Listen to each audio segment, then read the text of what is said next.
verse 2 to 4. Meron ba kayong ano dyan? Wala? Verse?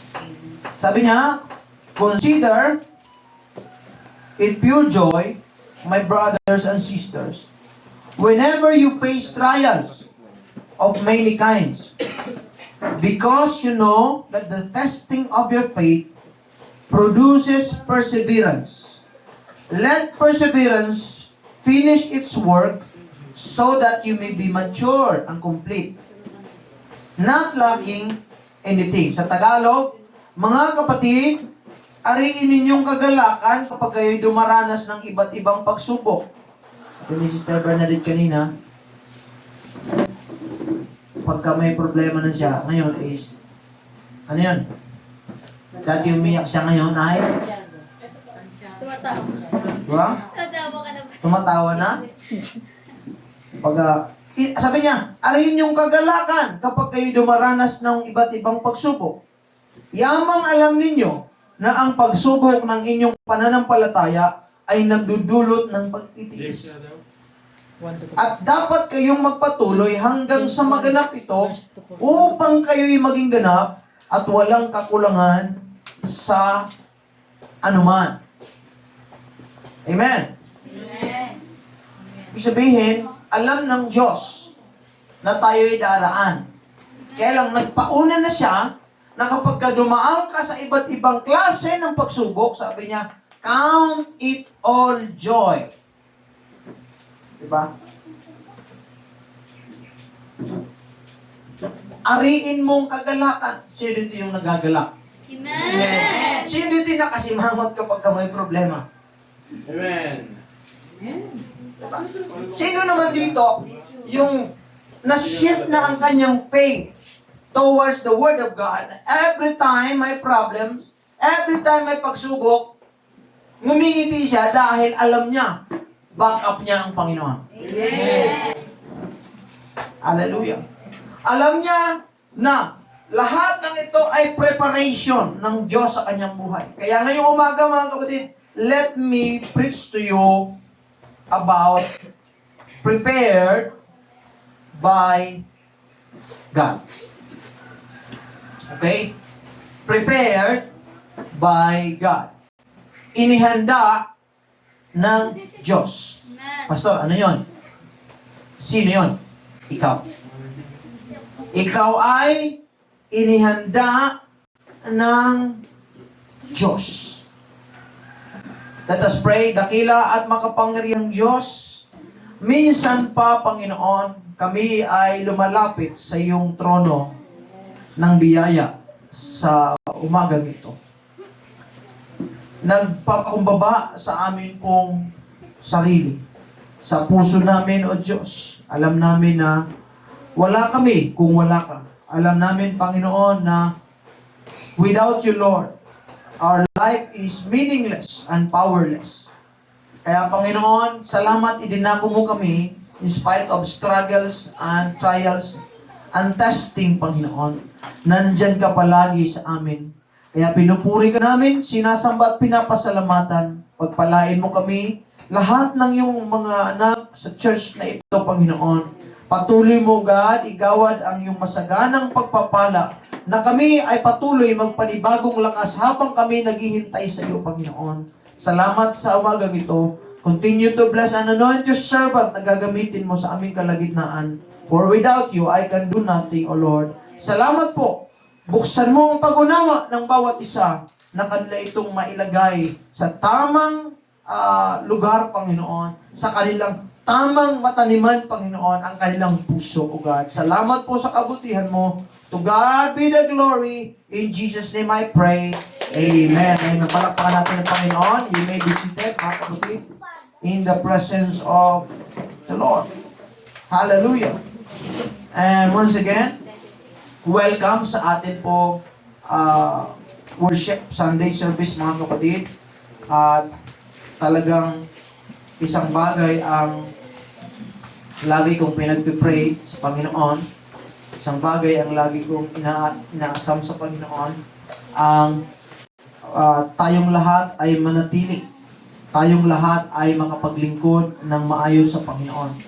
At batid kong lahat ay may challenge. Amen. Amen. Kahit kabataan, kahit may mga nanay, siyempre natin, may mga challenge tayo. Iba-iba. Amen. Parang kukunti na lang. Paalalahan mo ulit yung katabi mo, sabi mo yung pinangako mo. Ha? Hallelujah. So, prepared, we are prepared by God, mga kapatid. Lahat po ng piniprepare ng Panginoon ay magsabing Amen. Amen. Naniwala ka ba? Alam nyo ba na ang greatest truth of God is He never calls anyone without preparation. He never calls anything without preparing. In fact, bago tayo gamitin ng Diyos, mga kapatid, tinawag niya tayo at lagi tayong dadaan sa proseso. Somebody say proseso. Proseso. Amen. Lahat ng tinawag ng Diyos, dadaan siya sa tamang proseso ng paghuhubog, mga kapatid. Lahat ng sa tingin niya, hinuhubog siya ng Panginoon. Amen. Diba? Amen.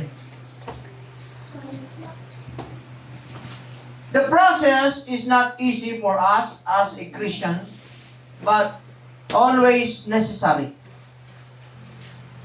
Ang proseso ay hindi madali. Amen. Given, mga kapatid. But we have to understand that it is always necessary. Para itong, sabihin natin, sample, palayok, mga kapatid. Bagong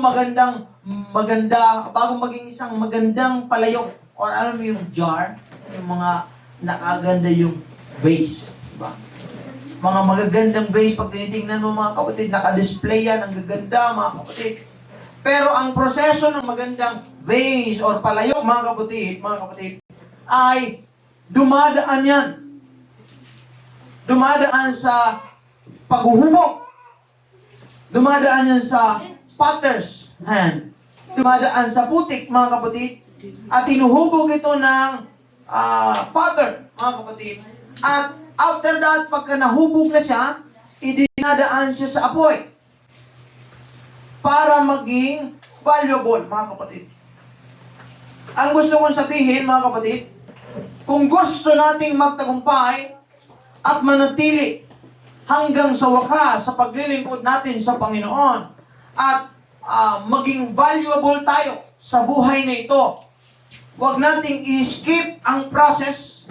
Dapat tayong maging handa sa proseso ng Panginoon kahit alam natin na hindi po madali ang proseso. Amen. Ang base dumadaan sa putik at inuhubog, mga kapatid, at maraming beses pang nagpipail minsan. Lalo kapag baguhan yung gumagawa. Pagkatapos mahubog ay dinadaan sa apoy. Pinapatuyo, mga kapatid. Na-appreciate natin ang beauty ng isang magandang bagay dahil dumaan ito sa matinding proseso. Sabi ng Philippians chapter 1 verse 6, He who began a good work in you will carry it into completion until the Jesus Christ returns, mga kapatid. Anong ibig ko sabihin, mga kapatid? Ang preparation ng Diyos ay parte ng purpose niya sa atin. Amen. Yung proseso na dinadaanan natin, parte yan ng purpose ng Diyos. Remember, the Bible says, many are plans in the people's mind or heart, but it is always God's purpose that prevails. Amen. Amen. Hindi aksidente ang mga pinagdadaanan natin. Hindi ka natsambahan. Hindi aksidente na dumaan ka sa matinding struggle, sa matinding challenge sa buhay mo. Ano mang areas yan, whether physically, whether mentally, or financially, or spiritually struggle, mga kapatid, hindi po yan nagkataon lang. Hindi ka rin aksidente na nandito. Ang lahat ng bagay na yan ay parte ng paghahanda ng Diyos sa iyo. Amen. Uulitin ko, lahat ng pinagdadaanan mo ay parte ng paghahanda ng Diyos sa iyo. I just want you to understand that we should never give up. We should never quit on the process. Yes, may panahong madadapa tayo. May panahong magkakamali tayo. May panahong parang tatamarin tayo. May mga panahong manghihina tayo. Pero as long as we stay on the process of God, hindi tayo sumuko, mga kapatid, sa plano ng Diyos, there is always a chance, mga kapatid, na makita yung beauty and the end of our journey, mga kapatid. Makita yung value natin. Kasi kapag hindi ka dumaan sa problema, bonjing ka. Amen. Diba? Kung hindi ka dumaan sa struggle, ano ka? Diba? That's why the Bible says, sa buhay na ito, punong-puno ng kabagabagan. Maiksi, mga kapatid. The best example of that is Joseph. Titingnan mo, bago siya naging gobernador ng Egypt, at hawak niya yung flood control. Diba? Bago siya naging gobernador sa Egypt, mga kapatid, dumaan siya. Saan? Una, sa balon. Diba? Ikaw magiging gobernador ka, tapos dumaan ka muna sa balon. May balon dyan. Hallelujah. Saan? Dumaan siya sa bilangguan.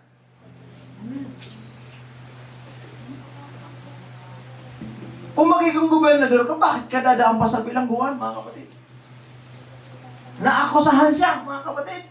Dinawit siya ng district engineer. Diba? Naakusahan siya, mga kapatid. Pero kung titingnan mo, lahat ng kanyang pinagdadaanan is parte o bahagi ng plano ng Diyos. May mga times na parang isipin mo, nagkataon sa buhay mo. Alam mo, may mga ganun sa buhay. Parang nagkataon ba? Pero akala mo nagkataon. But the Bible says, all things work together for good. Amen. Alam mo, minsan yung problema, akala mo, nagkataon. Minsan, bimbless, nagkataon.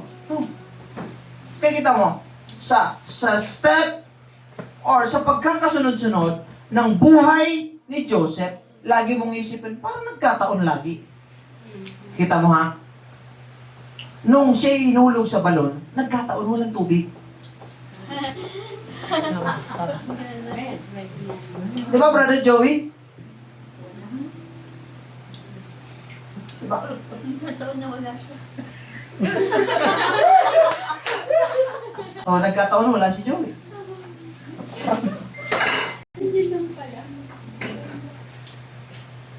After that, sabi ng kapatid, huwag natin patayin. Nagkataon may dumaan ng mga Ismailites. Sabi niya, ibenta na lang natin. Nagkataon. May bumili sa kanya. Grabe. 1.5. Buti hindi 150. Bili namin, gawin namin alipin. O sige, gawin yung alipin. Ilagay nyo sa lugar na yan. After that, pagdating doon, inalipin siya, mga kapatid, at nabilanggo si Joseph. Nagkataon doon sa bilangguan, nandoon yung mga tauhan ng Paraon. Nakilala siya as dreamer. Siya ay yung tawag dyan, i-interpret ng mga panaginip. Nagkataon na may nanaginip doon, i-interpret niya. At narinig na siya ay nag-interpret na doon. Nagkataon ngayon si Paraon na naginip. Ipinakilala si Joseph kay Paraon. Dahil siya kanyang galing sa pag-interpret. Pero kung titingnan mo, una pa lang mga kapatid, mayroon ng plano ang Diyos sa buhay niya. And Joseph was brought to Pharaoh. He was presented to Pharaoh to interpret his dreams. At si Pharaoh, kung sabi niya, bibigay ko ang lahat sa kanya, maliban lang dito sa asawa ko. at saka rin. Yung kalahati sa'yo, ikaw ang mag-rule. Ikaw magiging gobernador ng Egypt. Sino ang makapag-interpret ng aking panaginip? Na-interpret ni Joseph. Sa madaling sabi, ay nangyari na si Joseph ay natupad yung plano ng Diyos sa kanya, mga kapatid. And he is always waiting on God, and he is always preparing Joseph. God always preparing him for what he has already promised him. Alam mo, God is preparing you for what He has already prepared for you. Amen. Amen.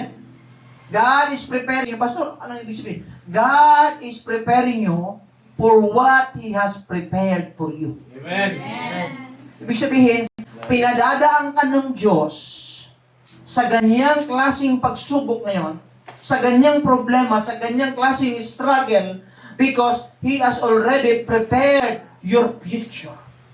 He has already prepared the plan for you. Mayroong gustong gawin ng Diyos sa buhay mo na one day, gagamitin ka ng Panginoon. One day, maraming mga tao, mga kapatid, hallelujah, ang madadala natin sa Panginoon. One day, ibibless ka ng Panginoon sa iyo, sa iyong pamilya, sa lahat na yung nakapaligid sa iyo. So, now, God is preparing you. Amen. Now, the process builds character and commitment. Ang proseso na pinagdadaanan natin ay hindi ginawa ng Diyos to pin you down or to punish you. Hello? Amen. Hindi yan pinadaan ng Diyos sa iyo. Sa mga sa school, okay, lagi yung tandaan yung mga assignment, hindi yan para pahirapan kayo. Diba?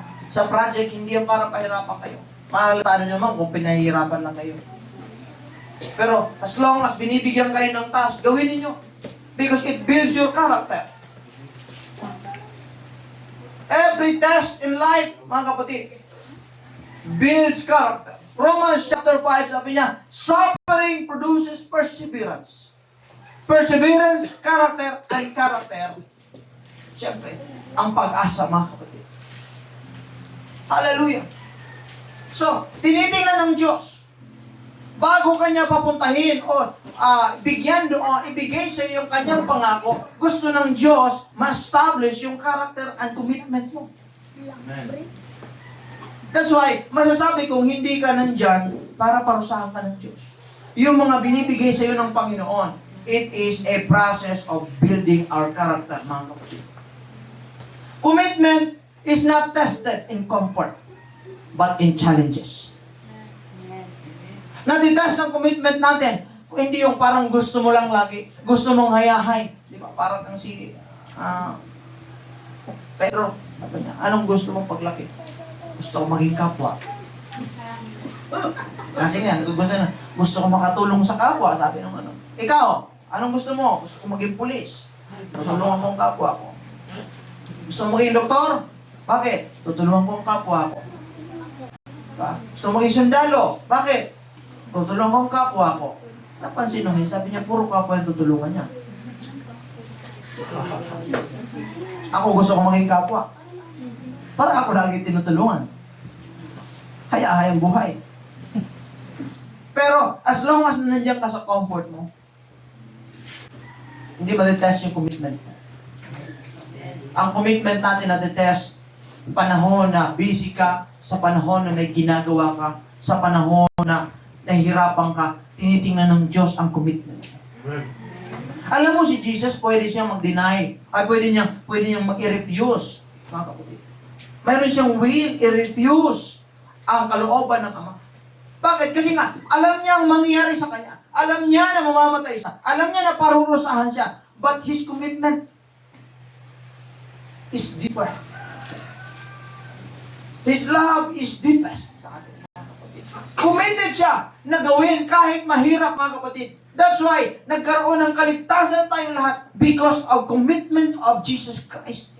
Hindi siya nagpadala sa emotion niya, hindi siya nagpadala sa feeling niya, sa nararamdaman niya, may gana siya o wala. Nandun siya sa commitment. Sabi niya, it is not my will, but your will be done. So, sa buhay natin, mga kapatid, Para malaman na totoo tayong committed sa Panginoon. Lagi nating isipin, it is not about my feelings. It is not about my mood or my will. It is always about the will of our Father. Mga kapatid. Hindi mo masasabi kung committed ka sa Panginoon kung hindi ka dadaan sa tukso. Hello? Amen.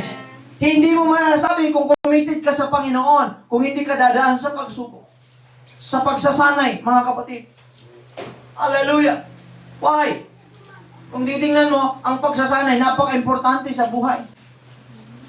Diba? Nakita na ko kayo ng mga athlete.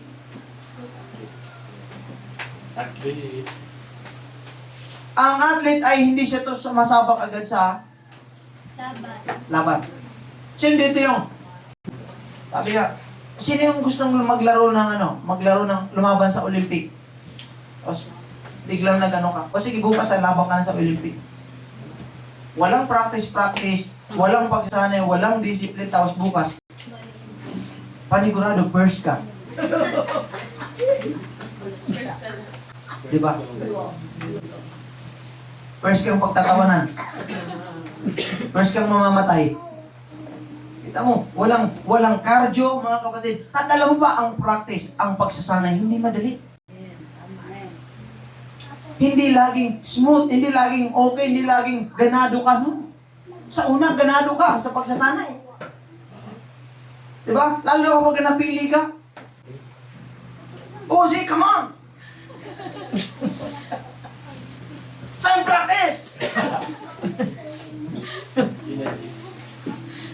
Tara na! Pastor, ako nang bahala. Ako isipin. Practice tayo. After ng simba, Pastor, kailan na nag-simba?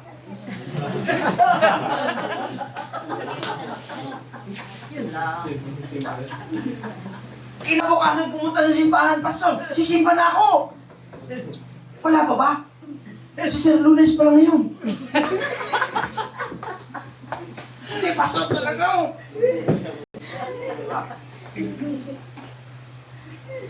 Natry ko yan eh.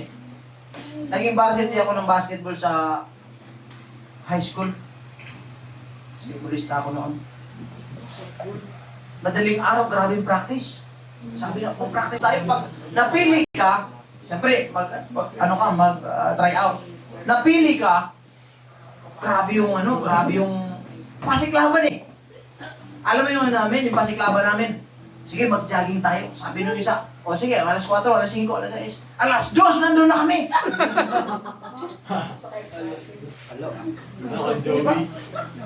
Alas 2 pa lang, nandun na kami. Kaya pinagtripan namin yung mga reporter eh. Kasi nga, pagalingan. Tapos sino yung mauna doon? Yayabangan yung uli. Pero alam mo, mga ilang weeks, mga 2 linggo, wala na.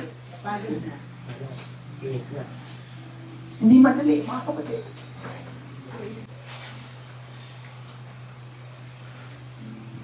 Ang atleta ay hindi siya parang tumatakbo para doon agad.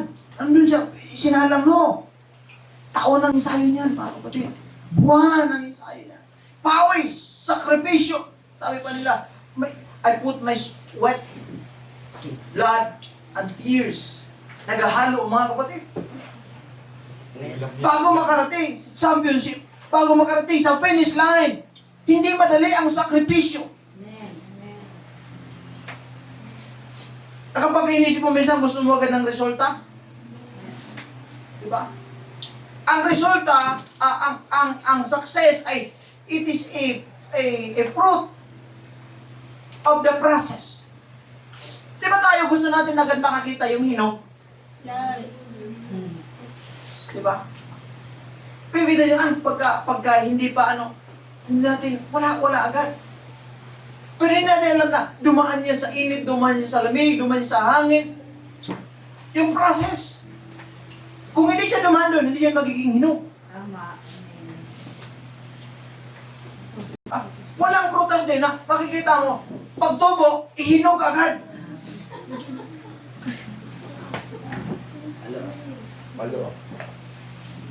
Tanim ka ng seed. Bukas, harvest na natin. Mayroong ganyan nagsabi. May ganyan nagsabi. Kakatanim lang namin, harvest na. Tubig. TV yun, di ba? Bubong na lang yan, man. Oo. Hindi, walang ganun, walang pangalanan. Ngalan eh. Pero mga kapatid, ganito, laging may proseso. Sa paglilingkod sa Diyos, mga kapatid, kailangan dumaan tayo sa proseso. At ganito yan, kailangan bilang mga anak ng Diyos, ma-enjoy natin yung proseso. Alamin natin sa buhay natin mga kapatid, na ang proseso ay parte ng success. Ang proseso, mga kapatid, ay kailangan para maging successful tayo. Without process, we will not go to the promise of God. Amen. We will not enter to the promised land, mga kapatid, without the process. Kailangan ng proseso, mga kapatid. At sa proseso, ang proseso ay nagdadala sa atin to perseverance. At perseverance leads us to the promise. Ito yun. Hindi dahilan kung gaano kadami, hindi usapin kung gaano kadami ang pagsubok. Tinitingnan ng Diyos yung perseverance natin. Kaya sabi ng Matthew, sabi niya, but the one who endures until the end shall be saved. Amen. But the one who endures to the end, they will be saved, mga kapatid. Amen. So, tinitingnan ng Diyos yung, hindi yung papaano ka nagsimula, kundi papaano mo tatapusin yung sinimulan mo, mga kapatid. Amen. Hindi sapat na nagsisimula lang tayo, kundi dapat tapusin natin, mga kapatid. Hallelujah! Hallelujah! Hindi tingnan mo sa panahon ni Noah. Itinayo niya ang arko, mga kapatid. Halos 100 years. 100 years. Tayo nga, gumawa lang tayo ng project. 3 days, wala na. Di ba? Eh, tuloy-tuloy, mga kapatid. Mga tao, inaasar siya. Pero dahil nagtiyaga, sabihin mo, tiyaga, Tiyaga. naligtas siya at ang kanyang pamilya. Amen. Imagine, 100 years. Ano kayong sabihin ni Lord? Hanggang 120 ka, bubuhay. Paglilingkod ka ba sa Panginoon ng 120 years old? The Word will always find a way upang alisin tayo sa Panginoon. Daming pagsubok. Pero tandaan mo, lahat ng bagay na yun, kasama sa plano ng Diyos. Kasama sa proseso ng Panginoon. Alam mo, sabi ng isang tao, sabi niya, winners are not those who never fail. Ulitin ko, winners are not those who never fail, but those who never quit. Amen. Parang wala akong kausap. Hindi mo kayo. Ang nananagumpay ay hindi yung hindi nag-fail. Huwag mong isipin, buti pa si hindi pa nag-fail. Buti pa si hindi, ako nag-fail na. No, hindi yung basihan ng success yung mga hindi nag-fail, mga kapatid. Ang basihan ng success, yung kahit nag-fail tayo, kahit nadapa tayo, nahirapan tayo, nag-struggle tayo, gumagapang pa rin tayo, tuloy-tuloy pa rin tayo sa ating ginagawa para sa Panginoon, mga kapatid. Hindi tayo pinababayaan ng Panginoon. Hallelujah. At yan yung process. Let me tell you about the process. Nakakita ko kayo ng butterfly? Ang butterfly ay may process, mga kapatid. May kwento. Isang bata nakakita ng cocoon. Alam mo yung cocoon? Hindi yung cocoon, ha? Kuko yan, kuko. Ang kuko, yung talagang sumasabit sa mga ano na may uod sa loob. Yan yung kuko, mga kapatid. Nakita niya yung kuko ng butterfly.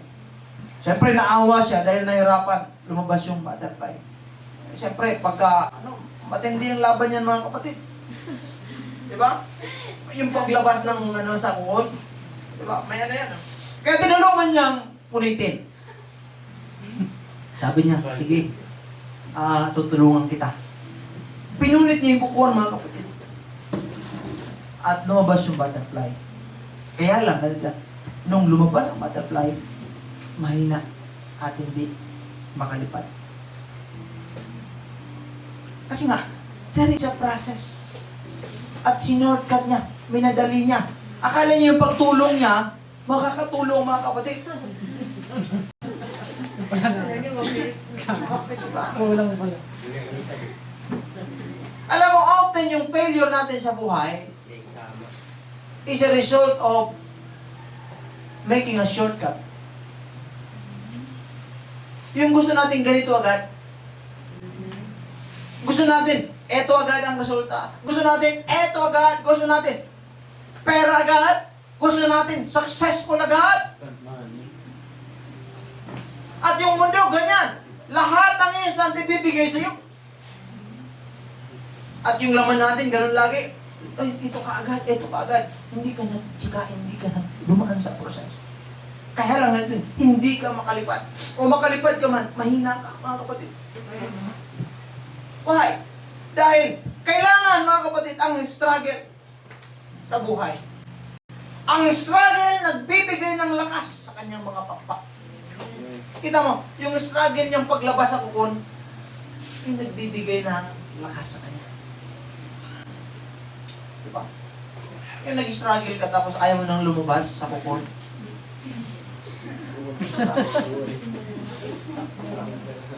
Ano yung mga kukon ng buhay natin?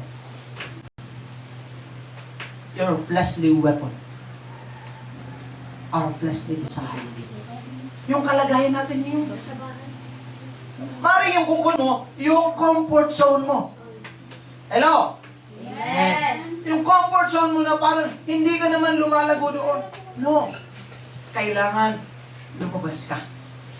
At kaya para makalabas ka doon sa ganung klaseng katayuan mo sa buhay, kailangan maranasan natin yung struggle. Kailangan maranasan natin ang test, anong iba't ibang klase ng pagsubok, sapagkat ito ay nagbibigay lakas sa atin pong mga pakpak para tayo makalipad. Hallelujah! Kagaya ng butterfly, kung aalisin ng Diyos ang lahat ng proseso, magiging mahina ang ating pananampalataya, mga kapatid. Amen. Hindi tayo makakalipad. Hindi tayo makakarating sa paroroonan natin, mga kapatid. Why? Because inalis ang proseso. Kaya ang ano ko sa ipakiusap ko sa inyo, huwag kayong magpipray na, Lord, alisin mo na ang proseso. Lord, alisin mo na ang problema ko. Ang problema, hindi aalis. Ang problema, nilalagpasan. Hello. Ang problema, hindi tinatambayan. Dinadaanan. Amen. Hello? Yung mga problema mo na last year pa, diba? Hello, hindi ka makakapunta sa future kung lagi kang nakatingin sa past. You cannot deal with future while your mind, your heart is in the past. Amen. That's why sabi ni Paul, nililimot ko ang nakaraan. Nililimot ko ang nakalipas para makapag-focus tayo sa future, mga kapatid. At yung pananampalataya, kailangan natin, mga kapatid, harapin natin ang anumang pagsubok with God's help in our life, mga kapatid. Kung paano natin gagawin sa buhay natin, we have to accept God's preparation. Kahit mahirap, mga kapatid, we have to trust the process of God and we have to stay committed. Huwag tayong maging seasonal Christians. Amen. Pag tag-araw, Christian. Pag tag-ulan, Christian.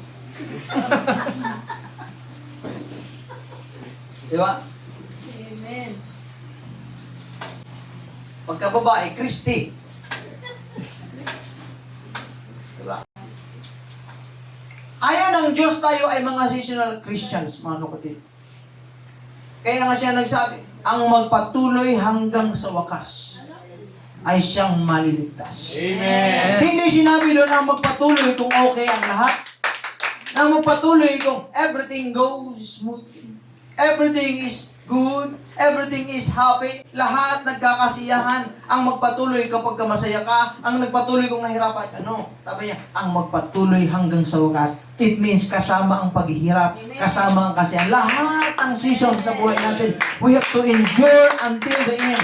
We have to persevere. Kahit may mga trials, mga kapatid, alam natin na may reward sa dulo. Alam natin may pangako ang Diyos sa buhay natin, mga kapatid. Hindi tayo mapabayaan ng Panginoon. Hallelujah. Bilang mga Kristiyano, tandaan ninyo, hindi sprint ang ating sinasalihan. Alam mo yung sprint? Ang sprint yung mabilisan lang. It is a marathon, mga kapatid. Hindi lang panandali ang init. Panandalian, gana. Kundi itong ginagawa natin pang matagalang commitment. Amen. Pang matagalang commitment. So God wants us to undergo with process. Una, piniprepare ka niya. Pangalawa, pinaprocess ka niya. At sa process na yon, we have to persevere. And once we persevere, there is a promise. Hello? Amen. I-post mo yan sa Facebook mo. Lahat ng nagpe-Facebook. Hashtag. Diba? Sige, post ko yan. Sabi ni Pablo. Post ko yan. Diba? Lahat ng nagpe-Facebook, magsabing amen. Amen. Habang nagpe-preach, nagpe-Facebook, lahat magsabing amen. Amen. Sabi mo sa katabi mo, tandaan mo yung pangako Post ko mo. nga eh. Amen. Sabi ni Pablo kay Timothy, I have fought the good fight. I have finished the race. I have kept the faith. Napagtagumpayan niya ang process ng kanyang buhay, ng kanyang pananampalataya. And until the end, hindi siya sumuko, mga kapatid. A faith that cannot be tested, cannot be trusted. Aha. Kapag ang faith natin hindi na-detest, mahirap pagkatiwalaan. Alam mo si Abraham, bakit tinawag siya ng father of faith? Yeah. Because he was tested. Aha. Amen. Kung hindi tested ang faith mo, any areas of your life, iti-test ka. Ang diablo gagawa talaga ng paraan. Bibigyan ka talaga ng mga sorpresa. Amen. Amen. Kailangan maipasa mo ang test, mga kapatid. Ang question ko sa inyo ngayong umaga, are you willing to go through God's preparation and process? Amen. So you can persevere until the end. Aha. Are you willing? Ikaw ba yung tipo na pagka nakita mo yung process, wala agad? Quit ka agad? We have to go through the process. At tingnan mo, lahat ng ginagamit ng Panginoon, God is breaking them. And God is molding them. Because He wants to use them. Amen. Magpatuloy tayo sa ating pong paglilingkod sa Diyos. Huwag nating pabayaan ang ating pong pagkakatipon. Huwag nating pabayaan ang ating pong pananampalataya. Sapagkat ito yung pangako ng Diyos sa atin, mga kapatid, na maging maayos ang future. Prepared by God. Sino yung gusto gamitin ng Diyos sa darating ng mga panahon? Amen.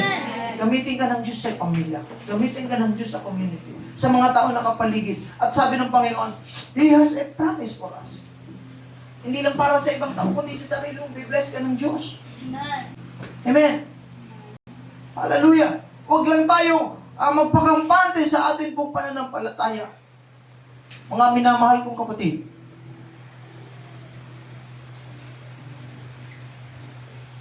serve God with faithfulness. Amen.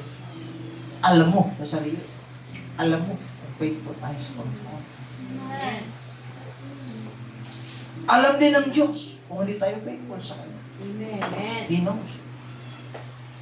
That's why I'm challenging you with warning. May paalala. God is about to do something hindi mo ini-expect sa buhay. If you are doing something in His will, He is preparing something great in your life. But if we are doing something wrong, He is doing something na higit sa inaasahan. Hindi mo akalain. mangyari. That's why we have to be aligned with God. Kailangan, nasa tama tayo mga kapatid. Habang pinaproseso tayo ng Panginoon, He builds our character na maging one tayo. Iisa tayo sa Panginoon. Hindi tayo, pagka okay lahat, okay. Pero pag hindi okay, no. Iisa lang. In the good times, in the bad times. Amen. We will serve God. Faithfully, mga kapatid. In struggles, in pain, or anything, mga kapatid, we will serve God Amen. with all our hearts. Amen. Hallelujah.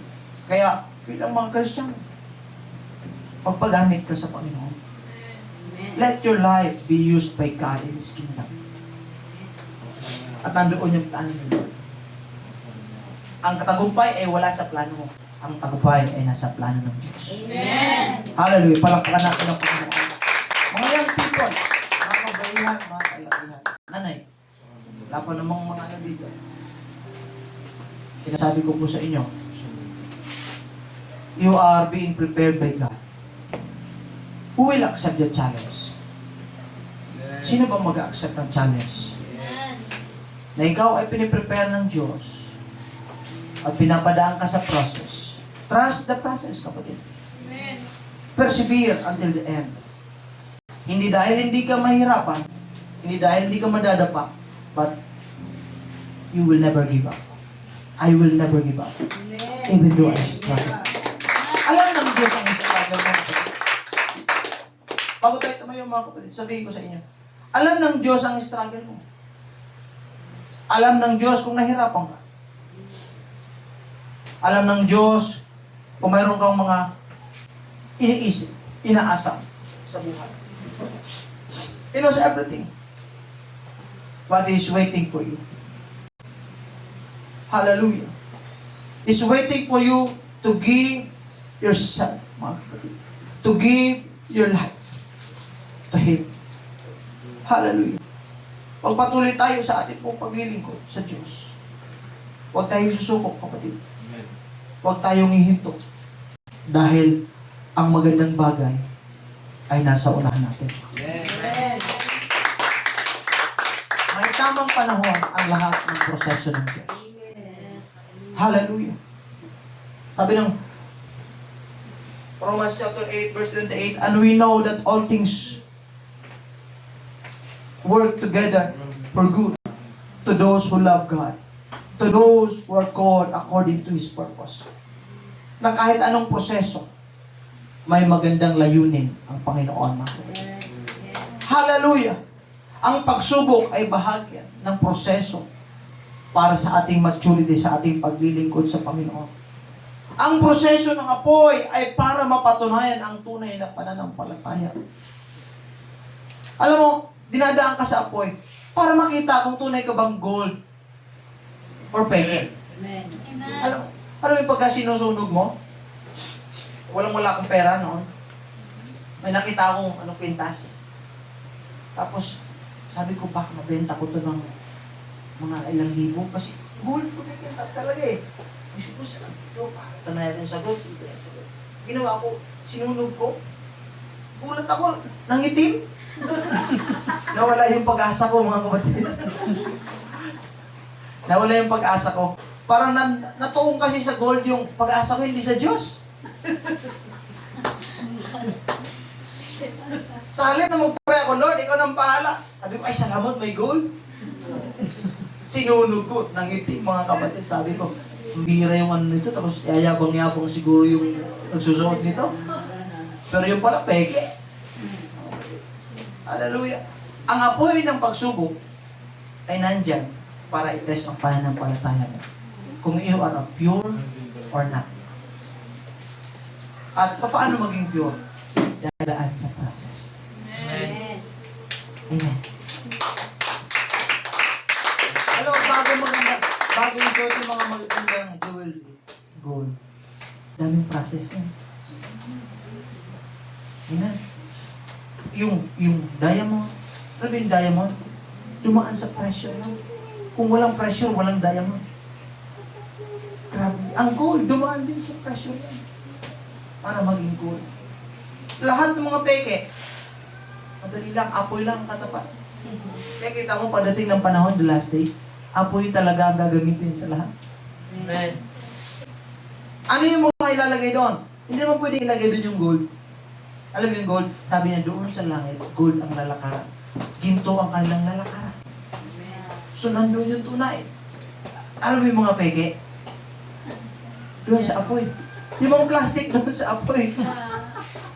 Doon susunugin mga kapatid. Araw at gabi.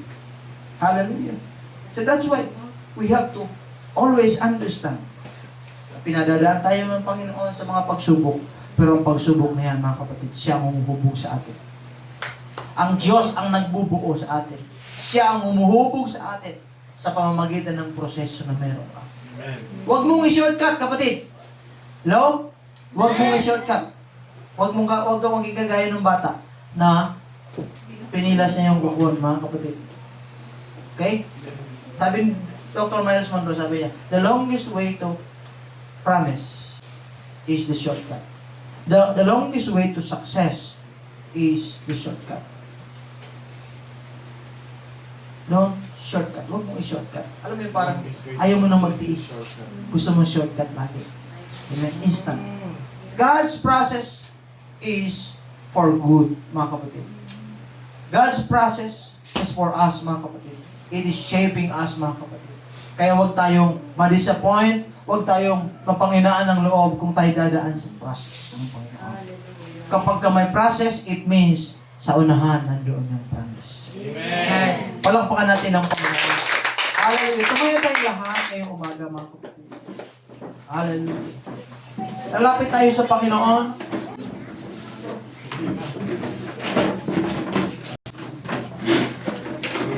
Hallelujah.